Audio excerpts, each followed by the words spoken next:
It's 1:47 a.m. You should be asleep. Instead, you're wide awake thinking about whether fish get thirsty. Nobody asked you to think about this. There's no reason for it. And yet, here you are, fully committed. Here's the strange part. This isn't random. It's a pattern. And once you see it, you'll start noticing it everywhere, including in yourself. Over the next few minutes, we're going through 5 habits that researchers have repeatedly connected to how highly intelligent people tend to think. None of them look impressive. None of them involve chess or crossword puzzles. And you may already recognize yourself in more than one. Let's start with something a lot of people quietly worry about: being alone. Picture this. A friend cancels plans last minute, and instead of feeling disappointed, you feel relieved. Some people assume that means something's wrong with them. But here's where it gets interesting. This can be associated with something else entirely. Psychologists have explored the idea that people with strong intellectual engagement often get more satisfaction from their own thoughts than from constant social stimulation. Their mind is already busy. Solitude isn't empty for them, it's productive. Think about the last time you turned down plans just to keep working on an idea that excited you. That's not antisocial. That's a mind that's already entertained. But comfort with being alone is just the entry point. The next habit is about something a lot of people get punished for as kids. You know that person who, mid-conversation, asks, "Wait, why do we even do it that way?" Most people find it annoying, but that instinct, questioning things everyone else just accepts, reflects something called cognitive flexibility.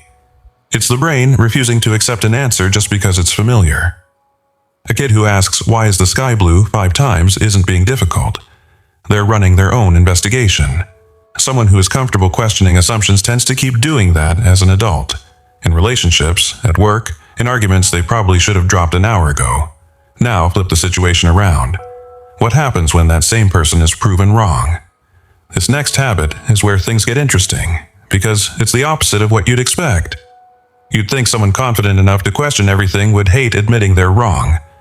Actually, it's the reverse. Being willing to change your mind, quickly, without ego, without a grudge, is one of the clearest markers researchers associate with intellectual humility. Think about the last argument you actually lost. Did you dig in, or did you go quiet and think, okay, that's fair? That second reaction is rarer than people admit, and it's a strong one. But here's a habit that looks a little embarrassing from the outside. Talking to yourself. Out loud. In the car, in the shower, narrating your own thought process like you're explaining it to someone else. Most people see this as a quirk, maybe even a little odd. But self-talk has been linked to something called metacognition, thinking about your own thinking. Saying a problem out loud forces your brain to organize it, catch its own mistakes, and slow down enough to actually solve it. If you've ever caught yourself muttering, "Okay, wait, that doesn't make sense," while doing something completely mundane, that's not weirdness. That's your brain debugging itself in real time. And that brings us to the strangest one, the one that started this whole video, getting completely absorbed in a question that has 0 practical use.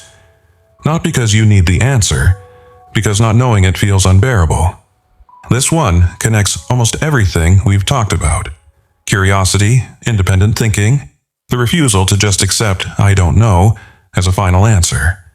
Some highly intelligent people describe this exact feeling, a small itch in the brain that won't go away until it's scratched, even over something as pointless as whether fish get thirsty. So here's the bigger picture. None of these 5 habits prove anything on their own. They don't diagnose you. What they actually reveal is something more interesting, the shape of how a person's mind moves.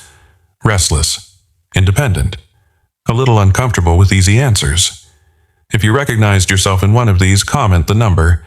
I'm curious how common this actually is, because if these habits feel strange, wait until you see what your brain quietly does the moment you feel ignored.